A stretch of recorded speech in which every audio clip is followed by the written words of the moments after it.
A socially and religiously recognized union between a man and a woman which establishes certain rights and duties between them is called a marriage. And children born out of their wedlock is considered as a legitimate children.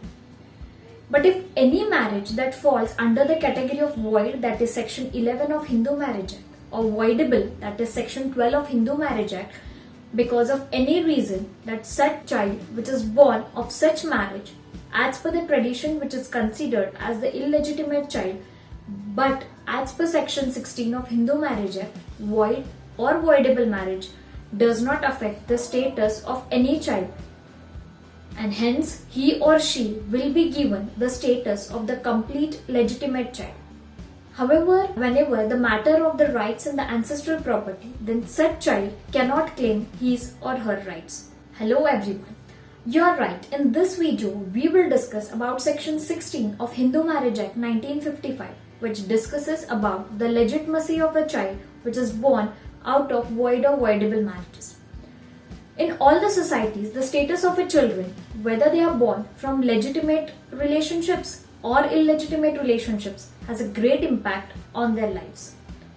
From historic to contemporary world, both have been classified differently and their rights and liabilities are also varied accordingly.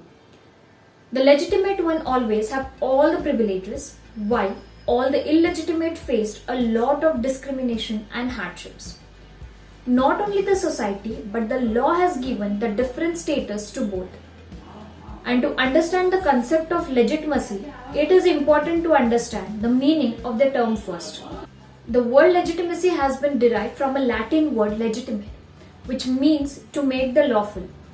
Secondly, as defined by Oxford Dictionary, illegitimacy means of a child which is born out of the parents which is not lawfully married to each other.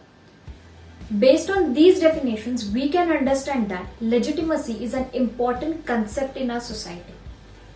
There is a social stigma for a child that is born out of premarital or extramarital sexual relationships, as they are considered as offensive relationships or a sin in the personal laws.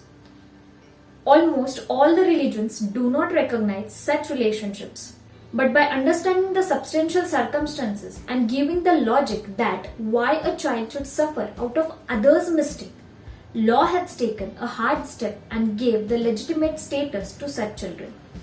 Section 16 of Hindu Marriage Act, it provides that child will be considered as legitimate if the marriage has been valid and whether such a child is born before or after the commencement of Marriage Laws Amendment Act 1976. This is the simplest thing which you need to understand about Section 16. Section 16 of the Hindu Marriage Act 1955 has been amended by the Marriage Laws 7th Amendment Act of 1976, which says that children born after or before the commencement of the Act out of void or voidable marriages is legitimate. Now we will proceed with the clause 2 of Section 16, where a decree of nullity is granted in respect of a voidable marriage under Section 12. Any child which is begotten or conceived before the decree is made, who would have been the legitimate child of the parties to the marriage, if at the date of the decree it had been dissolved instead of being annulled. Likewise, clause 1 of Section 16, it discusses the status of a child which is born out of void marriage, and clause 2 of the same section which discusses about the child born out of voidable marriage. Moving forward with the clause 3 of Section 16, which is pretty important as it discusses about the property of rights of such children, and it is read as below.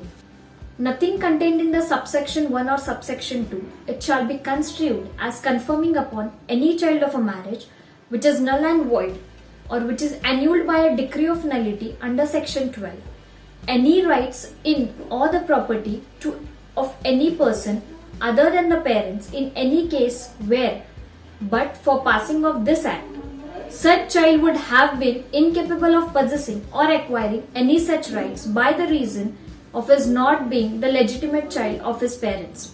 Likewise, this provision makes it very clear that a child of a void or voidable marriage can only claim rights in the personal property of his parents. However, if we find it interesting to note that the legislature has advisedly used the word property and has not qualified it as either self-acquired property or the ancestral property. It has been kept broad and general.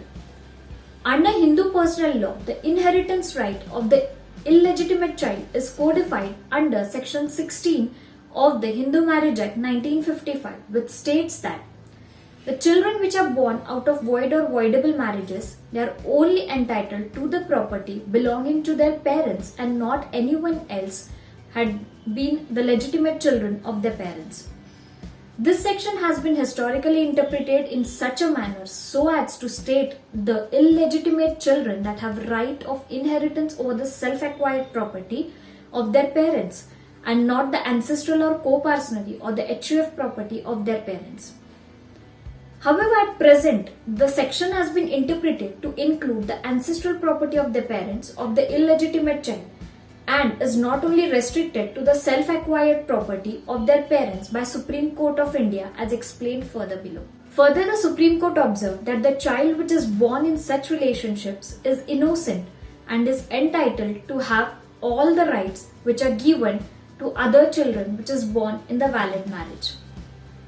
On the partition of the ancestral property, the property which is falling in the share of the parents of such children is regarded as the self-acquired and the absolute property, and therefore it is illogical for the children to not have any share in such property, since the children are equated with the legitimate children of a valid marriage.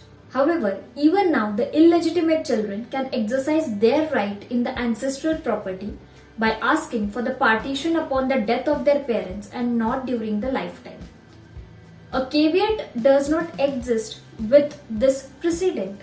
The court has referred the matter to the larger bench since already existing narrative has been propounded by the benches of the same strength, that is, the two judges bench, and therefore this case does not as such overrule the existing narrative, but it can be regarded as the step towards the illegitimate children a semblance of inheritance right under Hindu personal laws. So this is all about section 16. However, if you have any confusion, any query, any question regarding the same section, you can comment in the comment box given below.